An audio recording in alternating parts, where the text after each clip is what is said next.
Hey guys, welcome back. This is going to be episode 3 of I Was Haunted as a Child. For those of you who don't know, so pretty much what I do is, I gather your stories, you guys send them in, and then, I kind of compile, the best of the best, and pretty much I let my viewers and everyone know, your story exactly how you told it, and then I'll chip in, and, I'll put my 2 words in and kind of explain it the best that I can. For those of you who don't know, let me just explain a little background on myself. So I am actually a state investigator for a department. I'm not going to say which state, but that's my job. For the paranormal, I like to ask questions. So because of my actual job as an investigator, it's my job to ask questions. For the paranormal, when you ask questions, it's sort of like there's not many answers that you can get. Now, as a child, you could be exposed to a lot of things that it's kind of you don't really remember until you're older. So this is why I like to get this out and kind of review these stories and break them down, and I just want to thank everyone who wants to send them in. If you have a story and you think it's worth sharing, it could be anonymous. I won't say your name unless you want to. I will share your handle if you like. It's gonna be right down below. So thank you everyone. Like and subscribe. Let's get started with the first story. This one's gonna be anonymous, and it's a long one, but it's creepy. Lot 4. I got my cats since I was little. Every night around 3 a.m. I'd wake up from hearing and feeling something climbing on my bed and around me till I settled down in a circle at my feet and purred all night long. I've got 2 cats now, and none of them sleep by my feet, but I still have that same energy happening every night. I'm 26 now and out of my parents' house in my own apartment and still have it happening. I can't sleep unless it's there for some reason. It's like a constant comfort, safe energy. Had someone years ago tell me it's an energy attachment, like a guardian angel or a demon's witch's pet, which is very true. I have 3 cats, and I will say that they do guard energy.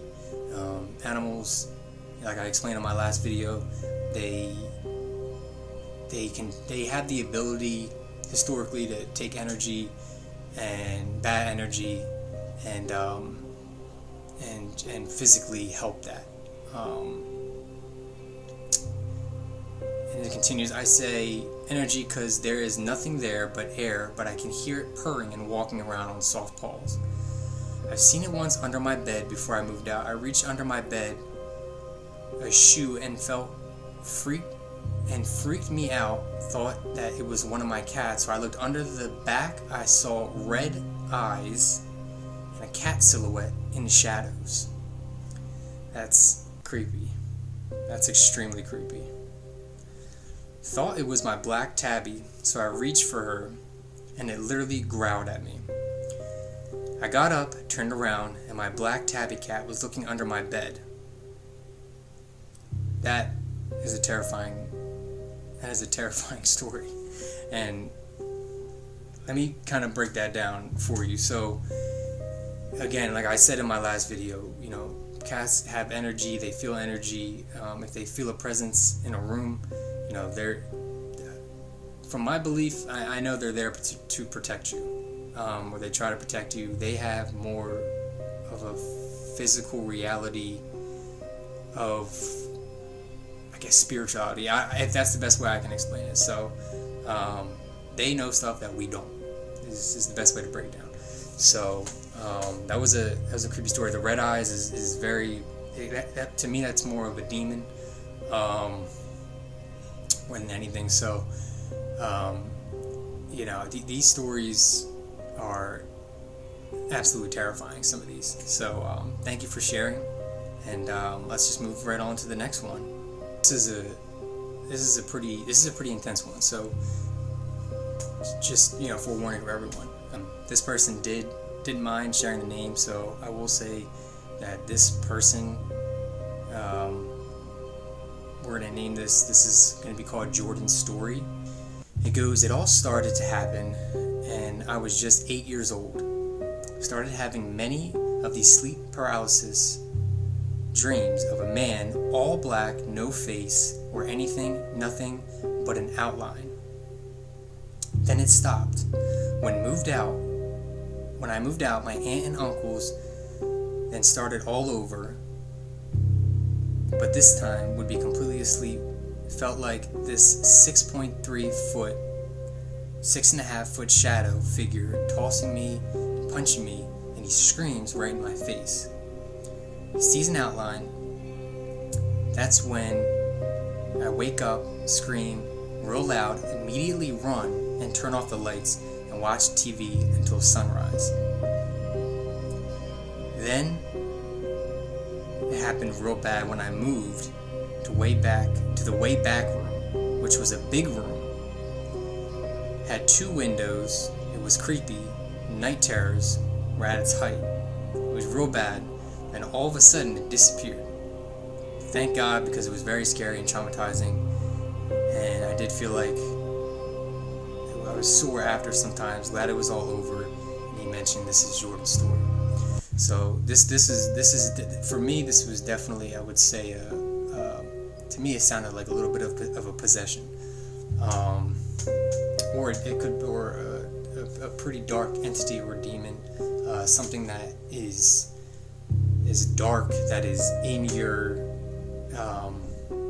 that is lingering in your area. A lot of these, the Ouija board and stuff like that, I didn't get too much deep into it, but I will say that, they say if you don't close it, if you touch that Ouija board, if you play it, I just want to let you know that, it could be a hoax, but I will say that sometimes things will enter, and you need to be careful while you're playing, them kind of games with, dark. If you could let in some pretty dark things. So this is definitely an example of, of a pretty dark entity that was, that was horrifying. And this was a very good story. So thank you.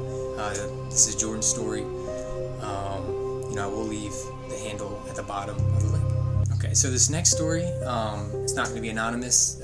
They wanted me to let them know the name. This is from Naomi, Nohemi, Naomi. And at the bottom, I will leave the link to the handle.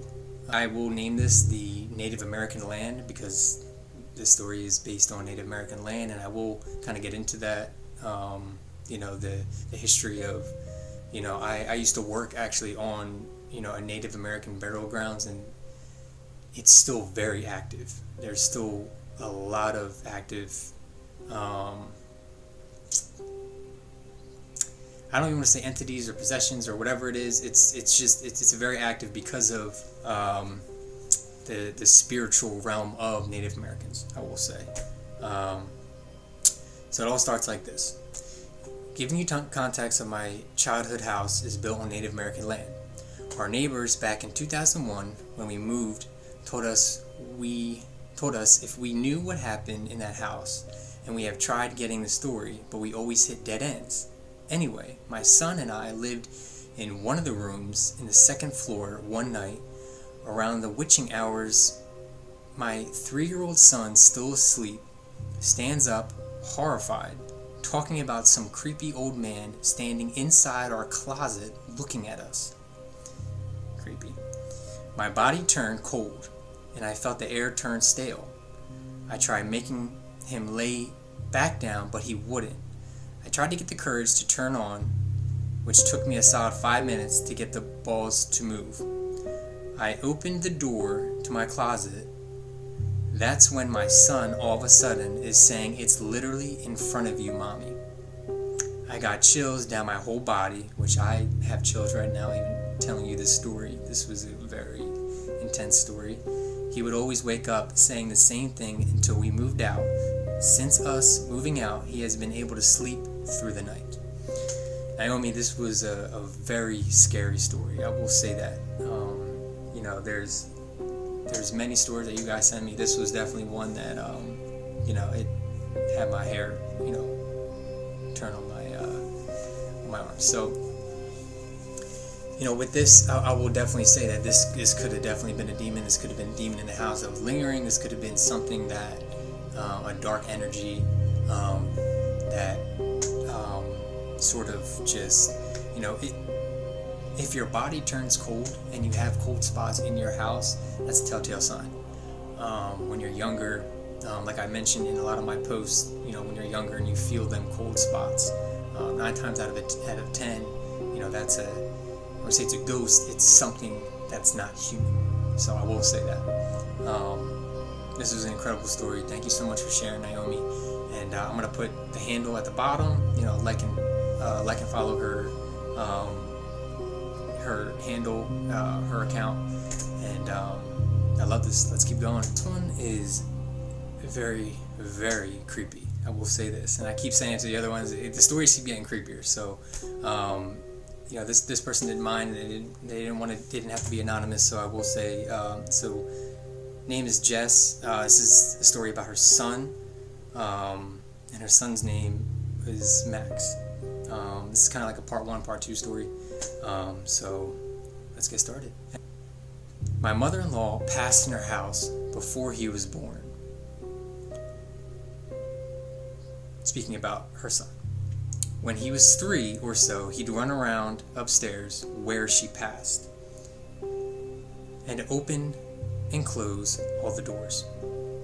One day he went to burst into my sister-in-law's room and suddenly stopped. He whispered, "So saw we," with 3 W's, and quietly closed the door. Then he goes up to me and said, "Shh, Nana is sleeping." I had chills. I had chills right there. Went downstairs to tell my husband, who confirmed she often took naps in there when she was tired. This is creepy.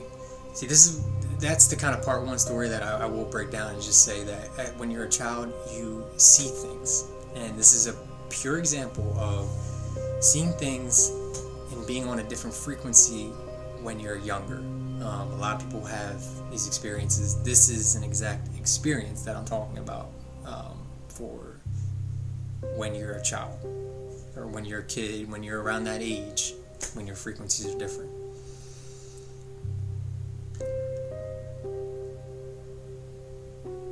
Alright. And then this is kind of just a part 2 to add on to that. She goes, to add to my son, he had never met her, but knew who she was in all the pictures, and always called her Nana, without prompting. We had lost a baby before him. I'm sorry to hear that. That's so sad, and anyone that tells stories, I just want to let them know that I'm so sorry to hear that kind of thing. And my husband saw his mom in a dream. When he cried to her about the lost baby, her response was, "Don't cry, your son is coming. I found out I was pregnant the next month."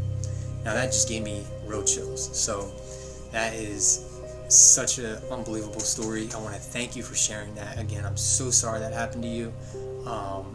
This is why I tell these stories, just to kind of get, a lot of people like to explain their story, but they don't really have a platform or anything to explain it to. This is an open kind of podcast. You want to say it's just going to be me for right now, but it's going to open up, the kind of, hopefully the bigger it gets. So again, I'm going to be doing this. I have tons of stories to tell. You guys, you have some great ones on. There's going to be so many more podcasts. I'm going to be adding your stories in there. Follow, like, subscribe. Please support this channel. I'm going to only try to make this bigger and bigger, so your stories can really get out there.